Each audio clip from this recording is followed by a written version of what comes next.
नमस्ते। Abhyuday विद्यास्थली online classes में आप सभी का स्वागत है। आज हम क्लास 10th का चैप्टर नंबर 2 जिसका नाम है एसिड्स, बेसिस एंड सॉल्ट के बारे में स्टडी करेंगे। बट एसिड, बेस और सॉल्ट क्या होते हैं ये जानने से पहले हमें कुछ बेसिक चीजें पता होनी चाहिए केमिस्ट्री के बारे में, that we will discuss first. सबसे पहले आता है एटम। पहले तो हमें केमिस्ट्री सब्जेक्ट के बारे में पता होना चाहिए कि केमिस्ट्री क्या है। आज तक आप लोग 8th 9th तक साइंस पढ़ते आ रहे थे, तो केमिस्ट्री जो है वो एक साइंस की ब्रांच है जो किसी भी कंपाउंड के फॉर्मेशन, कंपोजिशन से स्टडी करवाती है, हमें उसके बारे में एक्सप्लेनेशन प्रोवाइड करती है। So first we will discuss about atom. So what is an atom? Atom is the smallest unit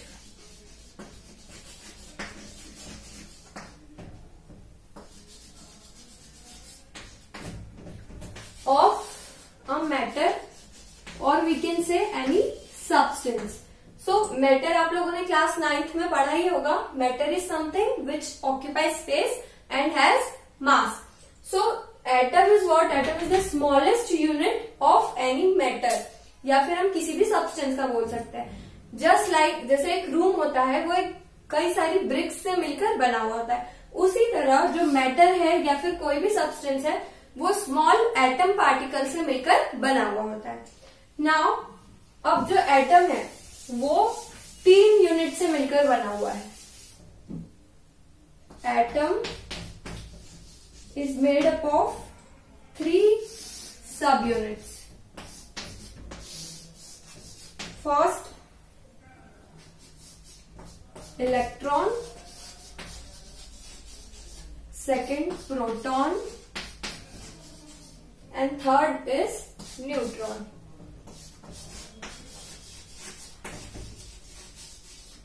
So what is electron?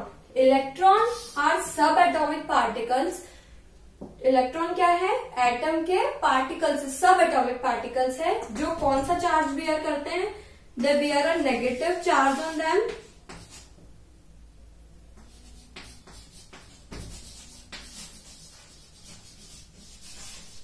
And they are denoted by, या फिर उनका जो सिंबल होता है वो होता है ई नेगेटिव या फिर beta negative. Okay, so electron bears a negative charge, means they are negatively charge and their symbol is e negative और beta negative. Now if we talk about proton, so proton are positively charge subatomic particles. They bear a positive charge and they are denoted by small p positive. इनका जो symbol है वो क्या होता है? Small p positive. अब हम देखते हैं न्यूट्रॉन्स के बारे में। जो न्यूट्रॉन्स होते हैं ये न्यूट्रल होते हैं। They don't carry any charge on them. इनके ऊपर कोई भी इलेक्ट्रिक चार्ज नहीं होता है, ना तो ये पॉजिटिव होता है ना तो ये नेगेटिव होता है। और इनके 3 सिंबल होते हैं।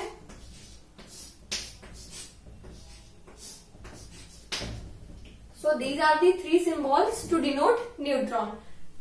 Small n to the power 0, 0 क्यों? क्योंकि इन पे कोई चार्ज नहीं होता है। कैपिटल N 0 और simply n, because n stands for neutron or neutral.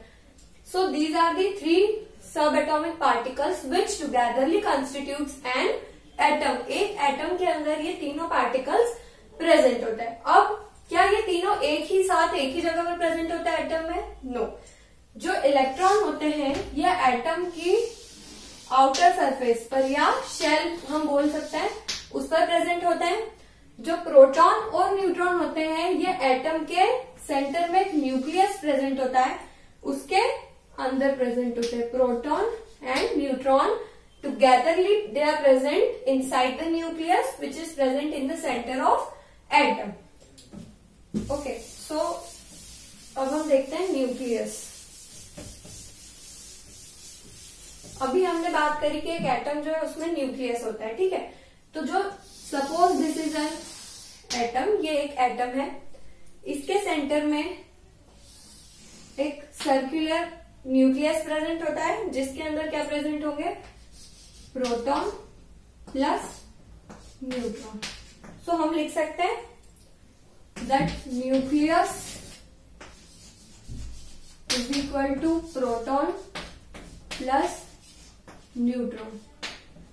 ठीक है। और जो आउटर सरफेस है या फिर इसे हम बोलते हैं शेल, एटॉमिक शेल, एटम की शेल, यहां पर क्या प्रेजेंट होता है? इलेक्ट्रॉन। सपोज एक एटम के पास 2 इलेक्ट्रॉन्स है तो वो इस तरीके से प्रेजेंट होंगे। ठीक है।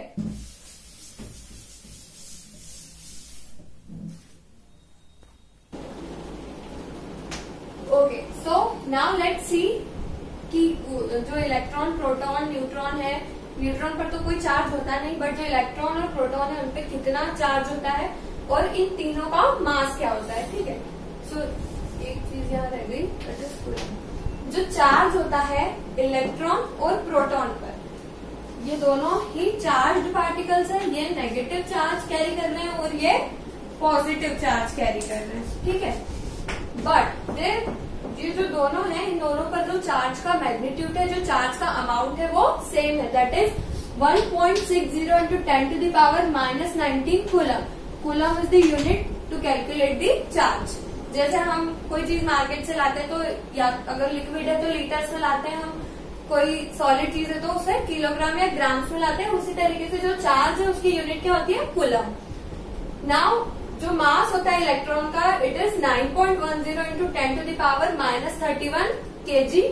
बिकॉज यहाँ पर मास की बात हो रही है इसलिए हमने यूनिट क्या यूज करी है? kg। जो प्रोटॉन और न्यूट्रॉन है इन दोनों का मास सेम होता है, that is 1.67 into 10 to the power minus 27 kg। It is similar, क्योंकि ये दोनों जो है ये न्यूक्लियस में मिल रहे हैं हमें, और जो न्यूट्रॉन है इस पर कोई चार्ज भी नहीं है। So they both carry the same mass, that is 1.67 into 10 to the power minus 27 kg। और इलेक्ट्रॉन का मास क्या होता है? 9.10 into 10 to the power minus 31 kg। And charge on the electron and proton is 1.60 into 10 to the power minus 19 coulomb.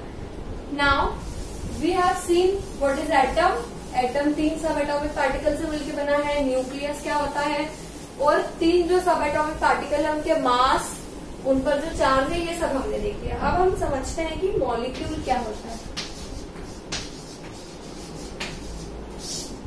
Molecule उस particle को हम बोलेंगे जो which is made up of 2 or more atoms। Molecule हम किसे बोलेंगे? जो 2 या 2 से ज्यादा एटम से मिलकर बना हुआ होगा। फॉर एग्जाम्पल ये एक H एटम है, ये दूसरा H एटम है। 2 जो है मिनिमम रिक्वायरमेंट है एटम्स की। अगर ये दोनों बाइंड हो गए तो इन्होंने क्या बना लिया? H2। अब 2 एटम मिलके हम क्या बोल रहे हैं, क्या बना रहे हैं? मॉलिक्यूल। तो ये क्या बन गया? एक H2 मॉलिक्यूल। ये भी एटम था, ये भी एटम, इन दोनों ने मिलकर क्या फॉर्म कर लिया? एक H2 molecule. Similarly for O2, N2 etcetera. ठीक है। अब हम ये सब क्यों पढ़ रहे हैं? क्योंकि जो एसिड बेस होते हैं और जो सॉल्ट होते हैं वो क्या होते हैं? कंपाउंड्स होते हैं। तो कंपाउंड तक जाने के लिए सबसे पहले हमें उसकी यूनिट्स पता होना चाहिए कि कंपाउंड कैसे बना है और कंपाउंड क्या होता है। सो 9th क्लास में आप लोगों ने पढ़ा होगा कि मैटर जो है वो प्योर सब्सटेंस और मिक्सचर में डिवाइडेड होता है। देन जो प्योर सब्सटेंस है वो अगेन एलिमेंट और कंपाउंड में डिवाइडेड होती है। सो यहाँ पर हमें कंपाउंड पर फोकस करना है basically. What is a compound? सबसे पहले हमें ये पता होना चाहिए। So compound is something, compound is that substance which is made up of 2 or more molecule or 2 or more another substances। ठीक है, जो 2 या 2 से ज्यादा 2 or more substance से मिलकर बना हो या फिर मॉलिक्यूल से मिलकर बना हो, उसे हम क्या बोलते हैं?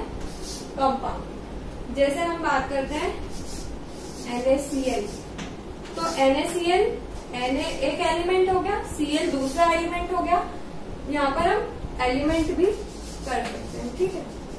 तो जो दो या दो से ज्यादा एलिमेंट से मिलकर बना हो उसे हम क्या बोलते हैं, कंपाउंड। जैसे HNO3, यहाँ पर 3 एलिमेंट यूज हुआ है, हाइड्रोजन, नाइट्रोजन एंड ऑक्सीजन।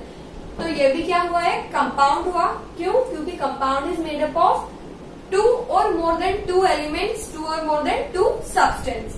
अब जो कंपाउंड है वो, जैसे हम देखते हैं कि इंग्लिश लैंग्वेज में 26 अल्फाबेट्स होते हैं, ठीक है, बट वो भी 2 कैटेगरीज में डिवाइड है। 5 वोवेल्स होते हैं, रेस्ट जो है वो कॉन्सोनेंट्स होते हैं। तो कंपाउंड तो पूरे वर्ल्ड में कई सारे हैं, बट कुछ की प्रॉपर्टीज एक दूसरे से सिमिलर होती है, कुछ की उनसे थोड़ी अलग होती है। So we have differentiated compounds in 3 groups, that is acid, base and salt. And this is the heading of our chapter. ये हमारे चैप्टर का नाम है, that is acid, base and salt. So these 3 are the types of a compound. Now one by one we will see some of the property of acid, some of the properties of base and some of salt.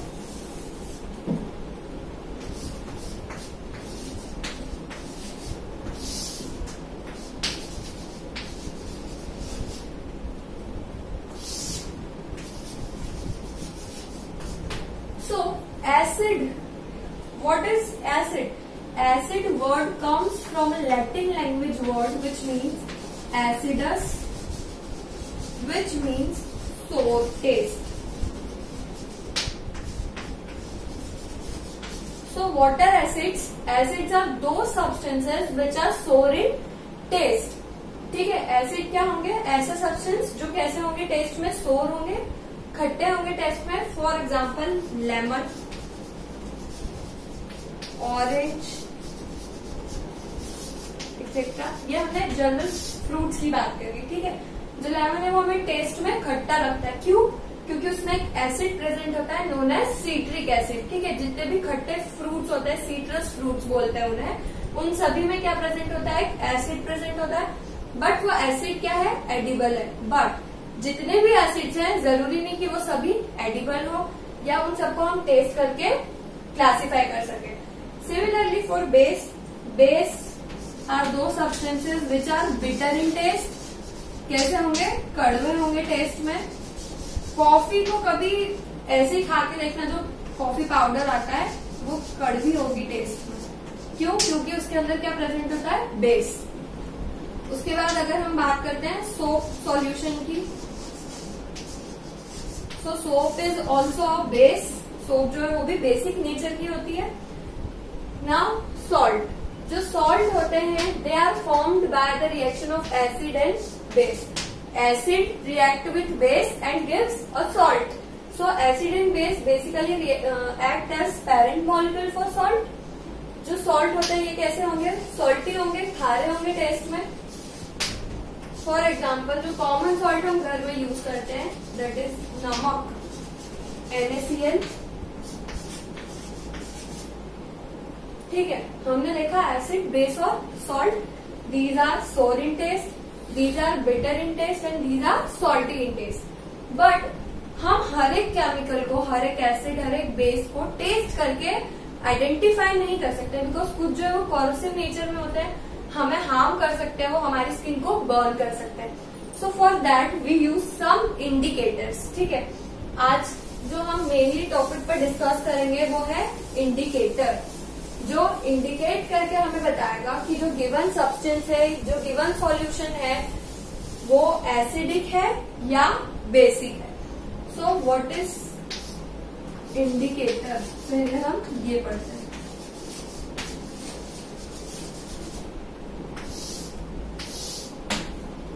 Indicators, सबसे पहले सभी लोग bike चलाते हैं, scooty use करते हैं, ठीक है। If we want to take a right turn, if you want to take a left turn, first हम इंडिकेटर यूज करते हैं हमारी स्कूटीज में, हमारी बाइक्स में जो अवेलेबल होता है कार्स में, ठीक है, to indicate that we are going to that particular side. हम जो हमारे पीछे जो बाइक आ रही होती है, कार आ रही होती है, व्हीकल जो भी आ रहा होता है, हम उसे इंडिकेट करते हैं उस लाइट के through that we are moving toward this side.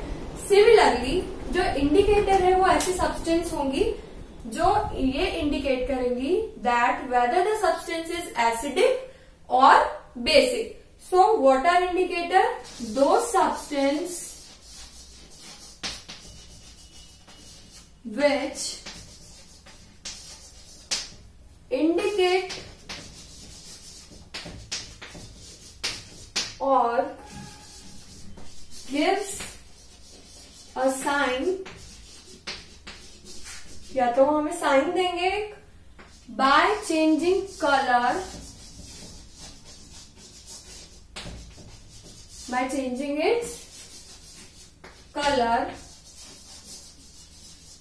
that whether the substance is acidic और बेसिक।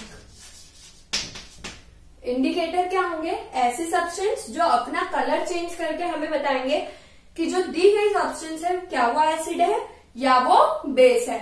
ठीक है, जो इंडिकेटर है वो क्या कर रहे हैं? अपना कलर चेंज करके हमें इंडिकेट कर रहे हैं, हमें साइन दे रहे हैं कि जो गिवन सॉल्यूशन है, जो गिवन सब्सटेंस है वो एसिडिक है या वो बेसिक है। ओके, सब्सटेंस विच इंडिकेट और gives us a sign by changing its colour that whether the substance is acidic और बेसिक। अब वो किस टाइप से करेंगे कलर चेंज, क्या होंगे इंडिकेटर के एग्जाम्पल, हम वो देखते हैं। So mainly there are three types of indicators.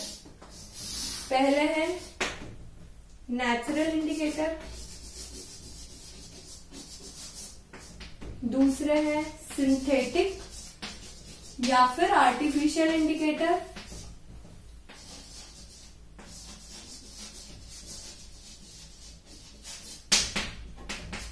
और तीसरे है ऑल्फैक्टरी इंडिकेटर्स। ठीक है, सबसे पहले हम देखते हैं कि नेचुरल इंडिकेटर्स क्या होता है। सो नाम से क्लियर है, नेचुरल मतलब ये हमें नेचर में मिलेंगे, इसमें कोई भी ह्यूमन इंटरफेरेंस नहीं होगा।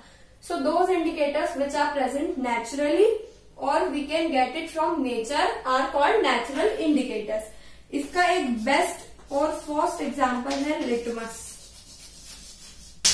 ठीक है, सबसे पहला लिटमस, दूसरा है टर्मरिक हल्दी जो खाने में यूज होती है। ठीक है, और तीसरा है red cabbage leaves. So these are the 3 examples of natural indicator. उसके बाद हम देखते हैं सिंथेटिक या artificial indicator. So these are not present naturally, these are made up by man. ये जो है ह्यूमंस के थ्रू बनाया जाता है, इधर इन द इंडस्ट्रीज और इन द लैबोरेटरीज। ठीक है, synthetic indicators. And the third one is olfactory indicators. So olfactory indicator are related to smell. ये किससे रिलेटेड होंगे? स्मेलिंग से। जैसे ऑनियन जूस एग्जाम्पल है इसका। ऑल्फैक्टरी एक टाइप का इंडिकेटर है। कौन? Onion juice. Vanilla extract used in cake।